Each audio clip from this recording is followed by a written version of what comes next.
Bienvenue dans Yogini, le podcast qui jette un œil féministe sur le yoga. Je suis Audrey, professeure de yoga, et j'ai à cœur de vous proposer une pratique émancipatrice qui vous permettra d'être pleinement vous-même. Je vous propose des cours en ligne tous les samedis matins à 10h depuis Malaga en Andalousie où je vis, et je vous propose également le programme Bonjour Émotions, un programme de yoga et méditation qui vous aide à apprivoiser vos émotions.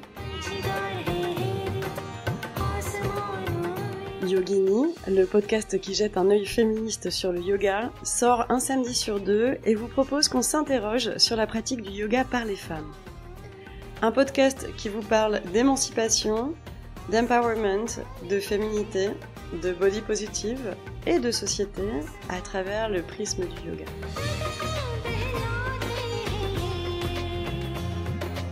Et cette semaine, nous allons aborder un thème que j'ai déjà évoqué plusieurs fois. Il s'agit du fait qu'il y a beaucoup plus de yoginis que de yogis, à savoir beaucoup plus de femmes qui pratiquent le yoga que d'hommes qui pratiquent le yoga. C'est un phénomène que j'ai déjà mentionné dans le premier épisode, nommé « Le yoga est-il une pratique émancipatrice ?», dans lequel je vous fais part de toutes les interrogations qui me sont venues autour de la pratique du yoga par les femmes. Et parmi ces questions, il y a celle de ce manque de mixité qu'il y a à l'intérieur du yoga. Cela m'interroge d'autant plus que, au départ, et pendant des millénaires, le yoga n'a été pratiqué que par des hommes. En Inde, le yoga était principalement pratiqué par des élites formées par des hommes. C'est l'arrivée du yoga en Occident qui a mis en place une domination petit à petit du yoga par les femmes. Mais il aura fallu attendre les années 50 pour voir le premier studio de yoga ouvert par une femme et voir également un premier livre de yoga qui s'adressait aux femmes. Et même jusqu'aux années 70, on pouvait remarquer qu'il y avait beaucoup plus de professeurs de yoga masculins que de professeurs de yoga féminins. Ensuite, petit à petit, en fonction des classes sociales, on a vu donc certaines femmes se mettre à pratiquer du yoga. La question des classes sociales des femmes qui pratiquent le yoga sera l'objet d'un épisode à part entière. Mais on peut effectivement associer le fait que certaines femmes de classe aisée qui n'avaient pas à travailler ont eu du temps pour pratiquer le yoga et s'y sont intéressées un peu plus massivement que les hommes. Jusqu'au point d'arriver à aujourd'hui à en croire la population des studios de yoga et à en croire également ce qu'on peut voir sur les réseaux sociaux, on a vraiment une majorité de femmes qui pratiquent le yoga à travers tout l'Occident. Et en effet, en 2016, une enquête de l'Ipsos révélait que 70% des pratiquants du yoga étaient des femmes. Puis, 3 ans plus tard, en 2019, une enquête privée réalisée par la plateforme Olibi et l'Union Sport et Cycle révélait qu'on avait 80% de femmes à l'intérieur des pratiquants du yoga. Alors, au cours de cet épisode, on va se demander quelles sont les raisons de ce manque de mixité à l'intérieur du yoga, et on va se demander également ce que cela induit socialement, en termes de mixité sexuelle et en termes de genre en général. Donc dans un premier temps, on va voir ensemble effectivement quelles seraient les raisons de cette pratique massive par les femmes.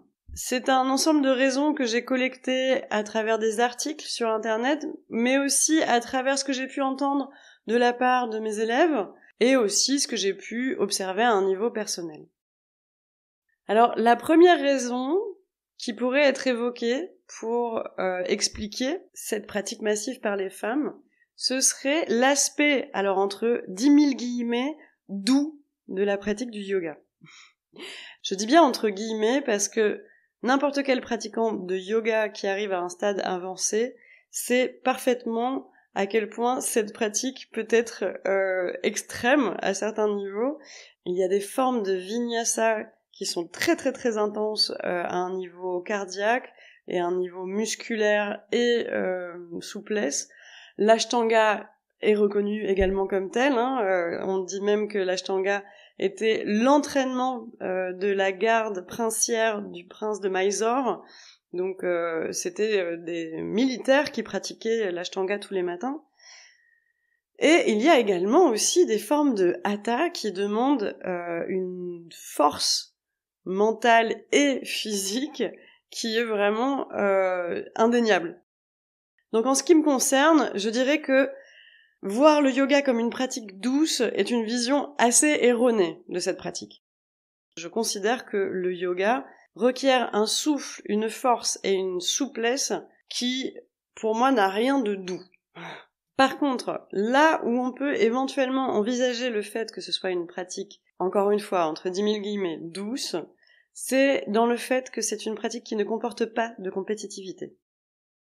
Le yoga est une pratique physique, certes, mais qui se fait pour développer une relation avec soi-même. Il n'y a pas de fédération sportive du yoga, le yoga n'est pas représenté au JO, il y a quelques championnats en Inde, mais ce n'est pas du tout représentatif de ce que vient chercher la majeure partie des pratiquants du yoga. Et n'importe quel prof vous dira toujours de ne pas vous comparer avec les autres élèves, de rester concentré sur votre vérité interne, sur les limites de votre propre corps. Le yoga est plus une pratique physique de l'acceptation de soi, de son corps, que du dépassement de soi. En tout cas, dans sa forme originelle. On reviendra là-dessus également. Donc dans une société où on se représente généralement l'homme comme celui qui est combatif, qui va vers la compétitivité, et la femme qui est sur une relation plus douce aux choses, eh bien effectivement on peut voir éventuellement que les femmes vont aller vers une pratique dans laquelle elles ne se sentiront pas en compétition, quand les hommes, eux, vont chercher justement du challenge, des championnats, des défis personnels. Alors, j'exagère le trait, bien évidemment, hein, les identités féminines et masculines ne sont pas faites que de ça, je parle juste d'un trait général dans la société pour tenter d'expliquer pourquoi, éventuellement, certains hommes ne comprendront pas l'intérêt du yoga lorsqu'il n'y a pas de compétitivité, et combien certaines femmes vont justement être attirées par le fait qu'il n'y a pas à se comparer avec les autres. Je rajouterai également que je pense que effectivement on est dans une société où on explique souvent à la femme qu'elle doit être dans un rôle de séduction, une posture qui fait qu'elle se retrouve très souvent avec la sensation d'être en compétition avec ses sœurs. Alors offrir un espace justement dans lequel on va pouvoir arrêter de se regarder, de se comparer avec les autres, mais d'être justement dans un espace de bienveillance et de féminité, vu que effectivement il y a plus de femmes qui pratiquent. Je pense que voilà, c'est quelque chose que les femmes vont aller chercher. Ensuite, l'autre raison que j'ai envie d'évoquer par rapport à cette différence de pratique du yoga par les hommes et par les femmes, c'est la dimension introspection qu'induit le yoga. En effet, le yoga est une pratique physique, mais qui appelle à l'observation de sa vie intérieure. Or, si on observe bien le contenu des discussions entre les hommes et les femmes, en général, encore une fois, je généralise, on observera que les femmes sont beaucoup plus disposées à l'auto-observation. Alors, il y a plein de raisons à cela. Il y a des raisons à un niveau social, c'est-à-dire qu'on vit dans une société dans laquelle on met très souvent en doute la parole des femmes. Donc les femmes ont comme inclus dans leur pensée le fait qu'elles devaient remettre en question leurs propres paroles et leurs propres observations. Donc elles ont cette capacité, je pense, à venir chercher à l'intérieur, à s'interroger auprès des autres également sur pourquoi elles perçoivent les choses et le monde de telle manière, lorsque les hommes, de manière plus générale, sont éduqués dans une sensation de détention du savoir, de la connaissance, de la vérité. Donc la posture de remise en question est quelque chose qui est socialement beaucoup plus présent chez la femme que chez l'homme. Ensuite, il y a des raisons historiques. Le fait que pendant des siècles, le contenu de la vie de la femme était principalement le foyer, quand l'homme, lui, avait l'occasion d'aller vers l'extérieur. Donc il avait des sujets de conversation liés à son travail, alors que la femme n'avait comme sujet de conversation que la vie de son propre foyer. Donc des choses intérieures. Là encore, on est dans de la vie interne. Alors que les hommes ont pu intégrer pendant des siècles le fait que leur conversation avait une autre portée. Et enfin, j'ai envie d'évoquer une raison biologique. Alors ça va un peu à l'encontre de ma pensée féministe, puisque ma pensée féministe inclut énormément la théorie du genre. Et la théorie du genre, en fait, elle parle du fait que l'homme et la femme ont des sexes biologiques, mais que leur manière d'exister dans le monde ne passe qu'à travers un sexe social, qui serait le genre. Et ce genre, il est fondé à partir de reproduction d'éléments culturels autour de l'enfant. C'est-à-dire que lorsqu'on est avec un sexe féminin, par éducation, on va donc être amené à reproduire un genre féminin, c'est-à-dire un ensemble de codes sociaux qui incluent la manière de parler, la manière de se vêtir, la manière d'envisager le monde, des éléments de personnalité également. Tout ceci va se construire en fait uniquement à travers des constructions sociales et ne viendra pas de notre sexe biologique. Donc normalement, lorsqu'on appuie cette théorie du genre, on n'est pas censé évoquer des causes biologiques lorsqu'on essaye d'étudier la différence entre les hommes et les femmes. Or, je pense qu'il y a un petit équilibre entre les deux. Je pense que même lorsqu'on croit en la théorie du genre, on peut envisager qu'il y ait des parties de notre psychologie qui soient liées à notre sexe biologique. En l'occurrence, je pense qu'un être humain qui est rythmé dès ses 12, 13 ou 14 ans par des cycles menstruels a une capacité à regarder sa vie intérieure différente de celle de l'homme. C'est-à-dire que on comprend très vite en tant que femme qu'il y a une vie intérieure faite de sang, de cycles, qui fait que on va avoir envie de savoir ce qui se passe à l'intérieur. Donc ça aussi, je pense que c'est quelque chose qui peut favoriser les femmes à avoir ce besoin d'introspection. Et cela se manifeste de manière assez concrète en France, à travers le pourcentage d'hommes et de femmes qui consultent des psychologues. D'après une étude réalisée en 2020 par YouGov pour Psychologie Magazine, il n'y aurait qu'un homme sur 4 qui consulte un psychologue, lorsque 35% des femmes françaises consultent, c'est-à-dire plus d'une femme sur 3. Donc ici, je pense aussi que la pratique du yoga en tant qu'observation de notre vie intérieure est quelque chose qui est susceptible d'attirer un peu plus les femmes. Ensuite, comme troisième raison, j'aimerais évoquer une raison biologique également, mais qui a plus à voir en fait avec la construction aussi sociale de l'identité masculine, c'est le manque de souplesse chez les hommes. On peut noter très facilement, en tant que prof ou bien en tant qu'élève homme, combien un élève masculin, lorsqu'il démarre le yoga, va avoir beaucoup plus de mal sur un ensemble de postures que les femmes. Il y a généralement un manque de souplesse au niveau de l'arrière des jambes et au niveau du bas du dos, qui fait qu'il y a énormément de difficultés dans des postures d'étirement vers l'avant et vers l'arrière, ce qui veut dire une grosse majorité des postures de yoga. Et j'ai donc souvent entendu des hommes me dire « Ah oui, le yoga ça a l'air sympa mais je suis pas souple du tout, donc ça m'intéresse pas ». Donc ici j'ai envie d'évoquer une double prison mentale dans laquelle se trouvent les hommes par rapport à ce fait que j'évoque. La première à avoir avec effectivement le besoin de résultats que les hommes vont avoir dans leur pratique physique. J'en reviens à la première raison évoquée. Il y a beaucoup d'hommes avec qui j'ai eu l'occasion de parler qui ne comprennent pas bien le concept de la pratique physique pour la pratique physique. Ils ont l'impression qu'il va falloir qu'ils réussissent à imiter parfaitement ce que la prof, puisque ce sont souvent des profs féminines, est en train de montrer. Et ils se sentent parfaitement incapables, ils se sentent à des années-lumière de pouvoir exécuter ces postures, et donc ils se disent que ce n'est pas pour eux. Donc il y a ici effectivement un blocage au niveau de la vision de l'expérience du corps en tant que tel.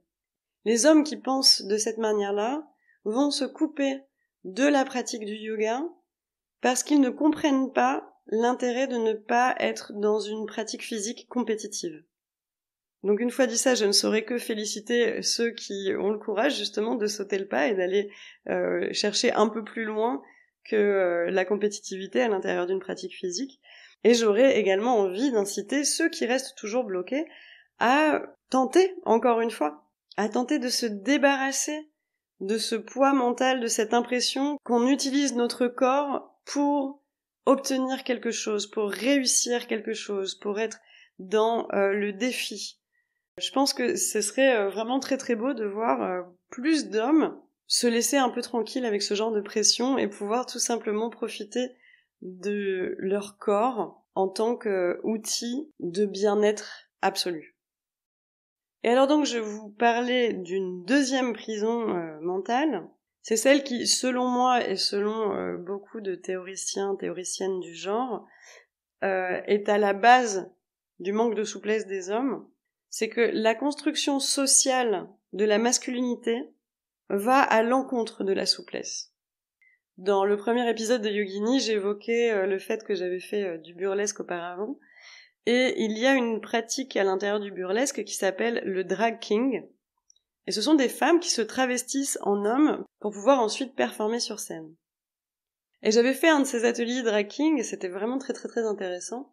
Et l'animatrice, nommée Louise Deville et Louis Deville lorsqu'elle est sur scène en tant que drag king, avait vraiment mis l'accent sur le fait qu'on pense que des deux genres, masculin et féminin, c'est le genre féminin qui contient le plus d'artefacts. On va effectivement, en tant que femme, pouvoir utiliser du maquillage, des coiffures, des talons, des postures de pin-up. Et en fait, dans ces ateliers de drag king, on découvre que l'identité masculine également est pleine d'artefacts. On y travaille la posture de l'homme, on y travaille sa voix, on y travaille sa gestuelle, et globalement, tous les éléments d'imitation qu'elle nous donnait pour imiter la gestuelle masculine étaient justement dans une rigidité du mouvement. Lorsqu'on apprend à une jeune fille à être douce, délicate, elle va utiliser un poignet tout en souplesse. L'homme, grandissant, va au contraire devoir montrer une poigne, une certaine capacité à contrôler son environnement, contrôler son espace. Il est en maîtrise de ce qu'il y a autour de lui, il n'est pas dépendant de ce qu'il y a autour de lui, donc son corps dans l'espace va se mouvoir avec une certaine rigidité. Et c'est ainsi que j'aurais tendance à expliquer le manque de souplesse qu'il y a chez les hommes. Donc ceci, selon moi, est une raison qu'il y a à garder en tête parce que c'est vraiment quelque chose que j'ai entendu très très souvent de la part des hommes.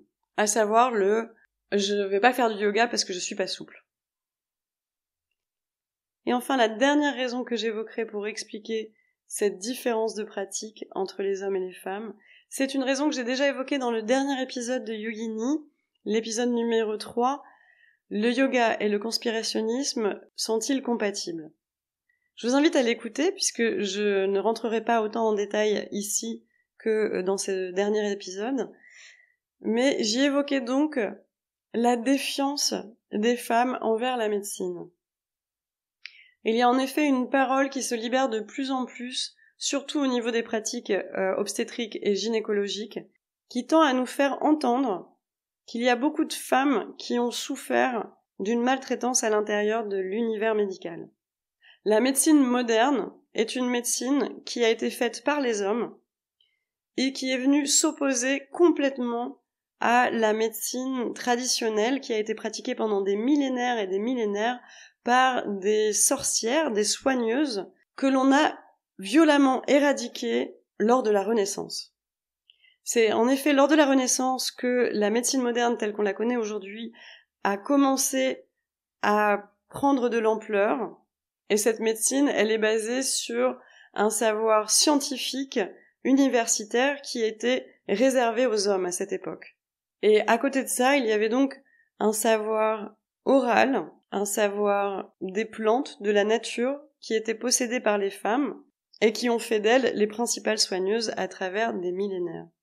Et lorsque cette médecine moderne est arrivée, on a alors brûlé massivement les sorcières pour pouvoir en finir avec cette médecine naturelle, ce qu'on appelle les médecines douces. Donc Mona Chollet en parle très très bien dans son livre Sorcières, paru en 2018, que je vous recommande chaudement, et elle fait également un parallèle avec la mode croissante du yoga et des médecines alternatives au niveau féminin. Et en effet, il y a une étude de juillet 2019 réalisée par le site internet Médocine, spécialisé en médecine douce, en médecine naturelle, qui révèle que en France, 72% des utilisateurs de médecine douce sont des femmes. Alors dans médecine douce, on peut donc intégrer naturopathie, acupuncture, aromathérapie, hypnose, ostéopathie, un ensemble de pratiques qui se situent plus au niveau préventif que curatif. Et le yoga, pour ses bienfaits physiques, est reconnu effectivement comme une sorte de médecine douce. Si on adopte le mode de vie qui va autour du yoga, on entre dans une conscience du corps qui nous permet de prévenir plutôt que de guérir.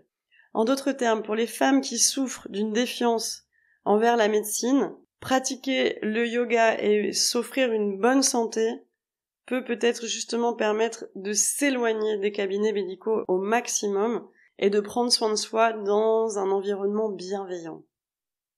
Donc voilà, ce serait donc, selon mes observations, mes lectures et ma perception personnelle, les 4 raisons principales de ce manque de mixité dans le yoga. C'est donc premièrement l'aspect doux, entre guillemets, de la pratique. Deuxièmement, l'appel à l'introspection que induit le yoga. Ensuite, le manque de souplesse chez les hommes. Et enfin, la défiance des femmes envers la médecine. Donc voilà, alors tout ceci fait partie de mon interprétation. Je comprends parfaitement qu'il y ait matière à débat, surtout si on est un homme.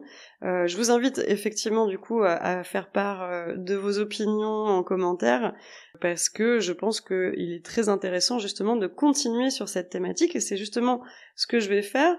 Je vais essayer de continuer la réflexion sur qu'est-ce qu'on fait de tout ça ? Qu'est-ce que cela induit dans notre pratique et comment est-ce qu'on pourrait tenter de changer un peu cela à un niveau personnel ou à un niveau collectif lorsqu'on pense à une pratique qui irait aux hommes et aux femmes. Et je pense que c'est le moment où justement on en vient à tenter d'élargir un peu sa vision du yoga. C'est-à-dire que pour moi, pendant longtemps, comme je viens du yoga Shivananda, avant d'être déçue par Vishnudevananda, c'est un sujet que j'ai déjà évoqué dans le premier épisode et sur lequel je reviendrai bien évidemment, j'ai été vraiment très fière, je pense, manifestation de l'ego pur et dur, de cette pratique traditionnelle que j'avais, de combien j'étais en phase avec le yoga pur, le yoga original, le hatha comme les maîtres l'avaient pensé. Et puis plus j'avance dans le temps, plus j'essaye justement d'ouvrir mon esprit à d'autres types de yoga. Alors certes, il y a pléthore de formes de yoga hyper commerciales qui ne veulent parfois rien dire, qui sont sorties pendant les dernières années. On est allé jusqu'au beer yoga, le yoga où on boit de la bière. Un de ceux qui me fait le plus rire, je pense que c'est le metal yoga, du yoga en écoutant du métal.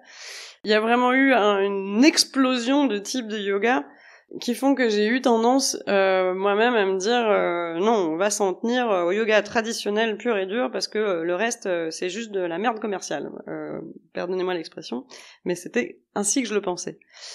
Et j'essaye en fait justement de m'ouvrir à d'autres perceptions du yoga, parce que je pense que de toute manière, si on décide d'appeler yoga un ensemble de postures qui sont pratiquées dans une certaine idée de la respiration, je pense qu'on arrive aux mêmes résultats physiques et mentaux quoi qu'il se passe. Donc, j'ai décidé, et le débat est ouvert, d'ouvrir un petit peu ma mentalité à d'autres formes de yoga. Je parle de cela parce que je parle justement de comment il y a dans certaines formes de yoga un langage de la performance physique, du défi personnel, du dépassement de soi, qui est rentré petit à petit et qui, à la base, me choque beaucoup. Et en même temps, je pense que c'est intéressant de lui laisser sa place. Même si ce n'est pas ce que j'ai envie d'appliquer pour moi-même ni pour mes élèves, je pense qu'il est intéressant, au niveau féminin, qu'on accepte de faire rentrer dans ce langage du yoga certaines notions qui sont justement normalement plutôt liées à des caractéristiques masculines. Parce qu'un monde qui se veut égalitaire doit comprendre que certaines femmes aussi ont envie d'aller vers ce chemin-là.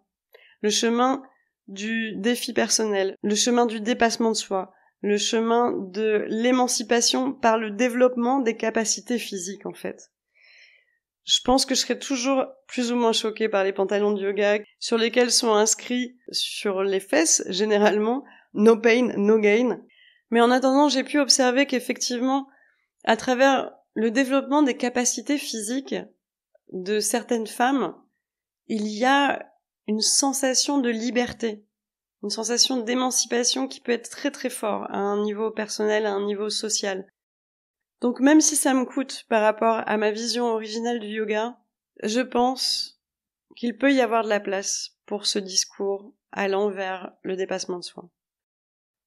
Quant au niveau masculin, je parlais justement de différentes formes de yoga qui ont pu naître. Il y a un type de yoga qui s'appelle le broga, le yoga des bros, des potes, qui au départ m'avait vraiment choquée. Je m'étais dit mais qu'est-ce que c'est que ça? À quel moment vous avez besoin d'un yoga pour les mecs? Et en fait, quand on se renseigne un peu, on voit que justement le fondateur du broga avait en tête l'idée qu'il fallait faire bénéficier des bienfaits du yoga à un maximum de gens. Et il avait compris que beaucoup d'hommes restaient bloqués par le côté féminin du yoga. C'est quelque chose que j'ai pu entendre aussi, hein. J'ai eu des élèves masculins qui me disaient « j'ai peur d'aller en retraite avec toi parce que j'ai peur que ce soit trop féminin ». Et donc Robert Sidoti, le fondateur du broga, a justement créé cette méthode pour faire bénéficier des bienfaits mentaux, des bienfaits physiques du yoga à des hommes qui sont un peu timides justement aussi par rapport à cette thématique de souplesse. Le broga est un yoga dans lequel on va travailler plus les postures qui requièrent de la force que les postures qui requièrent de la souplesse. Mais en même temps, on va quand même travailler la souplesse. Donc l'idée ici, en fait, finalement, c'est de faire un pont entre une pratique sportive et une pratique de bien-être qu'est le yoga, et lui donner les couleurs masculines si certains hommes en ont besoin pour se sentir bien. Et je pense sincèrement qu'il serait très intéressant qu'il y ait de plus en plus d'hommes qui pratiquent le yoga. Pourquoi ? Parce que c'est l'autre point que je voudrais aborder. Je pense qu'il y a certains aspects du yoga qui pourraient permettre de changer profondément la société. Comme par exemple, justement, ce qu'on essaye de travailler, à savoir notre rapport corps-esprit qui nous permet cette observation de la vie intérieure. Si nous, les femmes, on a déjà tendance à l'introspection, on a déjà tendance à regarder à l'intérieur de nous, qu'est-ce qu'on va faire si on se met toutes à pratiquer du yoga massivement, si à côté les hommes restent dans la posture masculine que leur a offert la société? Dans un monde idéal, on ne devrait pas être les seuls, nous les femmes, à tenter de travailler aussi profondément sur notre vie intérieure. Parce que si on continue dans ce sens-là, on va vers un monde dans lequel on aura tout le temps la sensation qu'il y a quelque chose qui cloche chez nous, les femmes. La fameuse hystérie dont on nous accuse depuis des siècles et des siècles. Je pense qu'il faut qu'on fasse attention à ce que nous, les femmes, en suivant cette voie du yoga, on ne parte pas vers une image parfaitement lissée de la féminité qui est représentée par justement tous les feeds Instagram de yogini que l'on voit passer, où on voit des femmes dans des décors sereins, prenant soin de leurs enfants de manière sereine, elles sont toutes calmes, elles sont détendues, elles ont des sourires de Bouddha, quand en réalité, sur cette terre et dans nos vies de femmes, on a bien des raisons de ressentir des émotions négatives. Des émotions négatives telles que la colère, la tristesse, le découragement, le dégoût. Il y a beaucoup de raisons dans la vie d'une femme de ressentir tout cela. Et c'est ce dont je parlais dans le 2e épisode de Yogini. Attention à ce que cette mode du yoga, à l'intérieur de l'image de la femme, ne devienne pas une machine à lisser les personnalités des femmes pour qu'elles soient encore plus calmes et douces. Je vous invite encore une fois à écouter Fabrice Midal, qui nous explique qu'on ne médite pas pour être calme. On médite pour accueillir la vie telle qu'elle est et accepter les différentes parts de notre personnalité. C'est d'ailleurs pour cette raison que je propose tous les lundis soirs à 19h sur Instagram des sessions de méditation entre déesses en live. Les méditations entre déesses, ce sont des moments pendant lesquels je vais aborder les personnalités et les représentations des déesses hindoues. Alors c'est fait sans absolument aucune intention religieuse, je ne suis pas hindouiste et je ne suis pas non plus spécialiste de la religion hindoue. Par contre, en tant qu'ancienne étudiante en ethnologie, c'est vrai que cette religion polythéiste m'intéresse énormément. Et ce qui m'intéresse par-dessus tout, c'est justement comment ces déesses hindoues représentent une féminité globale. Une féminité qui contient beaucoup de caractéristiques.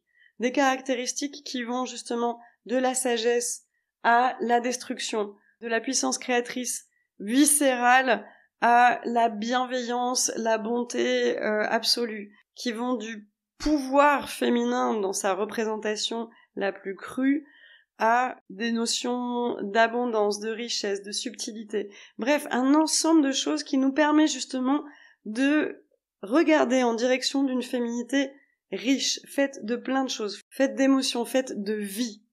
Et c'est donc quelque chose qui est important à mes yeux, c'est ne pas laisser le yoga nous laisser rentrer dans un moule qui nous permettrait d'être la bonne femme. La femme qui est capable, comme je le décrivais dans le premier épisode, de pratiquer des postures de yoga de dingue en même temps qu'elle élève ses enfants, qu'elle maintient sa propre entreprise personnelle sans avoir besoin de l'intervention de son homme parce que de toute manière, elle a déjà assumé le fait qu'il ne l'aiderait pas. Non, je pense qu'il y a parfaitement moyen de trouver la sérénité à l'intérieur de cette recherche d'une féminité riche et puissante. Donc voilà, pour conclure, j'aimerais justement parler en fait rapidement des motivations de notre pratique du yoga, car il me semble que se questionner justement sur nos motivations nous permet de pratiquer un yoga conscient. Et à l'intérieur de ces motivations, je pense qu'il faut réussir à trouver un équilibre entre ce qu'on recherche physiquement et mentalement. Et donc ça m'amène à vous reparler de cette enquête de mars 2019 réalisée par la plateforme Olibi et l'Union Sport et Cycle. Ils ont fait une liste des principales motivations des pratiquants du yoga, et il y en a 6 qui apparaissent au-dessus, et qui me semblent à mon sens très intéressantes. En premier, 83% des pratiquants du yoga parlent du besoin d'évacuer le stress. Ensuite, on a 65% qui vont parler de l'envie d'entretenir leur corps. Ensuite, il y en a 37% qui parlent de rester en bonne santé. Ensuite, il y a 24% qui parlent de s'évader, se sentir libre. Ensuite, 21% qui parlent de la spiritualité du yoga, de s'enrichir de cette spiritualité. Et enfin, 16% parlent d'améliorer la confiance en soi. Et bien, quand je lis ces 6 motivations principales évoquées par les gens qui ont participé à cette enquête, je vois exactement le yoga que je souhaite enseigner. Même si j'ai ces méditations entre déesses, même si j'ai ce podcast qui s'appelle Yogini, j'ai vraiment envie d'enseigner un yoga pour tout le monde. Un yoga qui s'adresse aux hommes, aux femmes, aux trans, aux cisgenres et non cisgenres, bref, à tous les corps et les esprits curieux. Et j'ai envie justement de leur apprendre à évacuer le stress, à entretenir leur corps, à rester en bonne santé, à s'évader et se sentir libre, à s'enrichir de la spiritualité du yoga et à améliorer la confiance en soi. Et c'est donc dans ce but que je vous donne rendez-vous sur mon site internet audreyyoga.com pour découvrir mes cours du samedi matin à 10h, ainsi que Bonjour Émotions, mon programme de yoga et méditation en ligne qui vous aide à apprivoiser vos émotions. J'espère que cet épisode vous a plu. Je vous invite à le commenter et le noter sur Spotify et Apple Podcasts ou bien encore YouTube. N'hésitez pas également à vous abonner pour continuer à s'interroger ensemble sur la pratique du yoga par les femmes. J'espère vous voir bientôt sur un des formats proposés par audreyyoga.com et je vous dis à samedi dans 2 semaines pour un nouvel épisode de Yogini. Et en attendant, soyez vous-même.